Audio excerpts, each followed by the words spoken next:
మీ ఎలాంటి వ్యాపార ప్రకటనలకైనా వెంటనే మా ఛానల్ సంప్రదించండి. ఓం శుభంకర్యే నమః. నిఖిల శ్రేయోదాయని సర్వకార్య సిద్ధిప్రద పరబ్రహ్మస్వరూపిణి శుభంకరీ నమోస్తుతే. వక్రతుండ మహాకాయ సూర్యకోటి సమప్రభ నిర్విఘ్నం కురు మే దేవ సర్వకార్యేషు సర్వదా.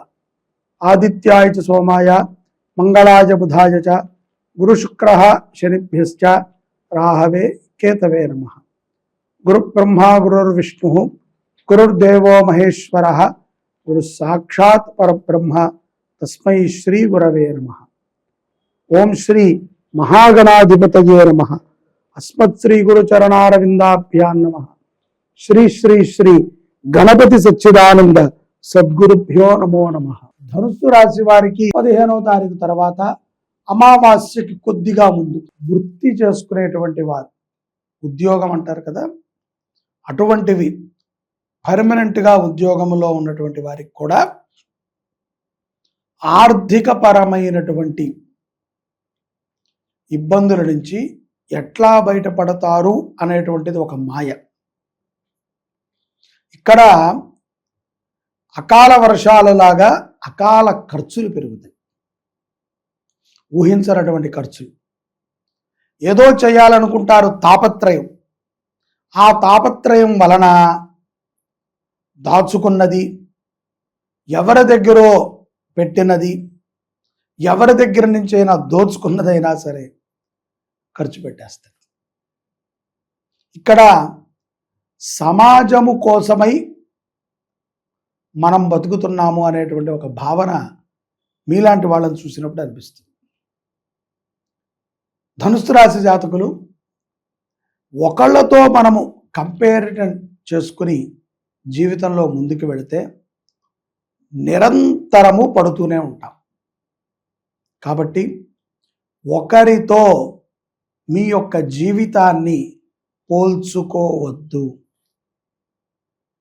ఒకరితో మీ యొక్క జీవితాన్ని ఎప్పుడూ కూడా కొలమానము చేయకండి.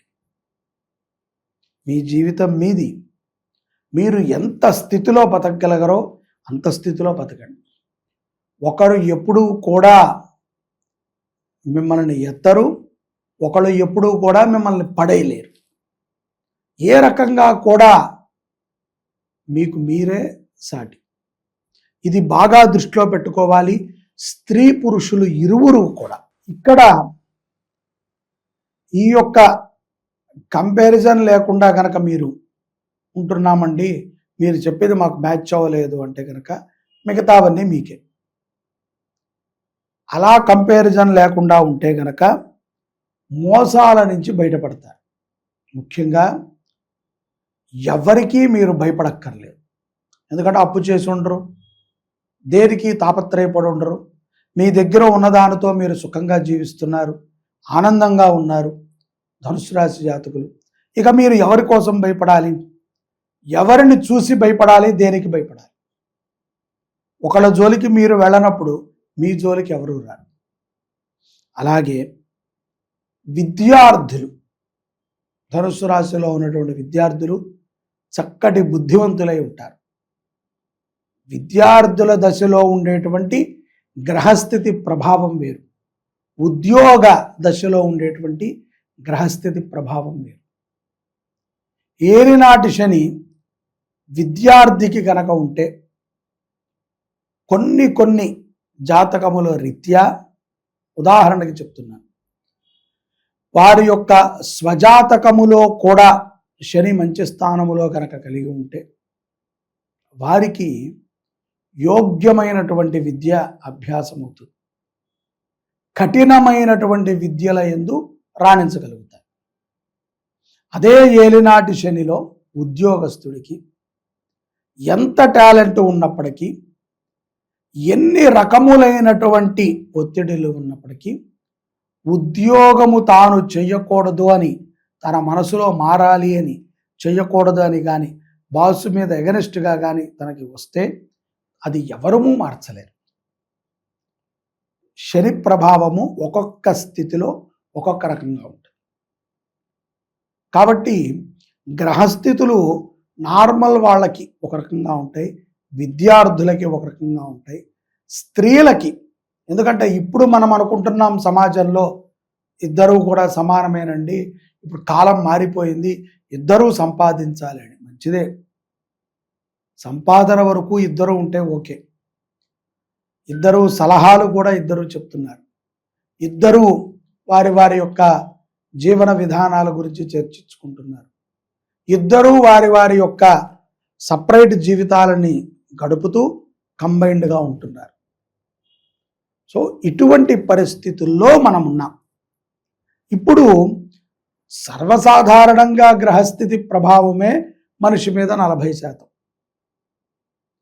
ఆమిత్యము గోచార ప్రభావం మరీ తక్కువ.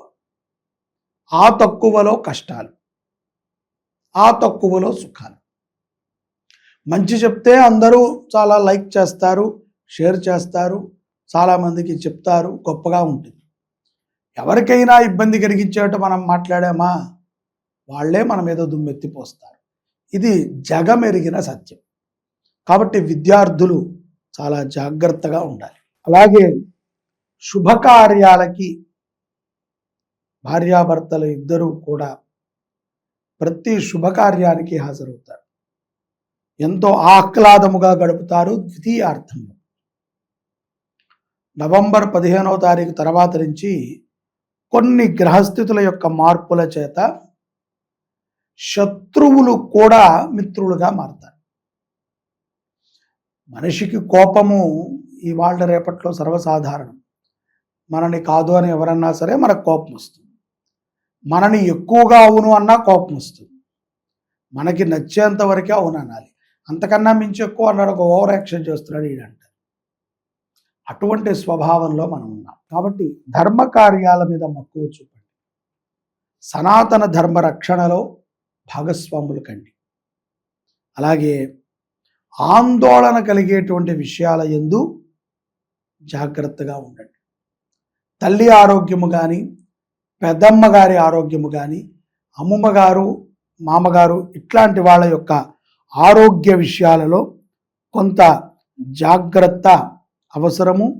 తస్మాత్ ఆ యొక్క ఆరోగ్య విషయాలకై మీరు పడేటువంటి కొన్ని ఇబ్బందులు మిమ్మల్ని మరింత కృంచి వేస్తాయి. అప్పు చేసేటువంటి స్థితికి రాకండి. జ్ఞాపక శక్తిని పెంచుకునే విధంగా మీ యొక్క పద్ధతి ఉండాలి. నవగ్రహాలని ఆరాధన చేయటం అనేటువంటిది ధనుస్సు రాశి జాతకులకి చాలా మంచిది. ఈ యొక్క నవంబర్ మొత్తము కూడా నవగ్రహ స్తోత్రాన్ని చదవండి. నవగ్రహ స్తోత్రం ఏమీ లేదు, జపాకుసుమ సంకాశం దగ్గర నుంచి ఆ యొక్క కేతువు యొక్క శ్లోకం వరకు అన్ని శ్లోకాలని ప్రతిరోజు చదవండి. లేకపోతే ఓం నవగ్రహాయ నమః అనుకోండి. దగ్గరలో ఉన్నటువంటి దేవాలయంలో నవగ్రహ దేవాలయం ఉంటే వెళ్ళి ప్రదక్షిణలు చేయండి. నవగ్రహ సన్నిధానములో కొంచెం మనవంతుగా సేవ చేయండి. అయితే దేవాలయంలో నవగ్రహాల దగ్గర దీపారాధన చేయమని చెప్పి నువ్వుల నూనెని ఇవ్వండి. అదేదో దానం ఇస్తున్నట్టు భావించకండి. ఒక చిన్న సహకారం చేస్తున్నామంతే, ఇది దానము కాదు. శ్రీ శుభంకరి సేవా సమితి 10వ పర్యాయము శ్రీకాళహస్తిలో మహారుద్రయాగాన్ని చేస్తోంది. శివ పంచాయతన మహారుద్రయాగం. దీంట్లో ఆసక్తి ఉంటే గనక ధనుస్సు రాశి జాతకులు తమ పేరును నమోదు చేసుకుని సంపూర్ణ నవగ్రహ అనుగ్రహాన్ని పొందండి. జై శుభంకరి. సర్వే జనాః సుఖినో భవంతు.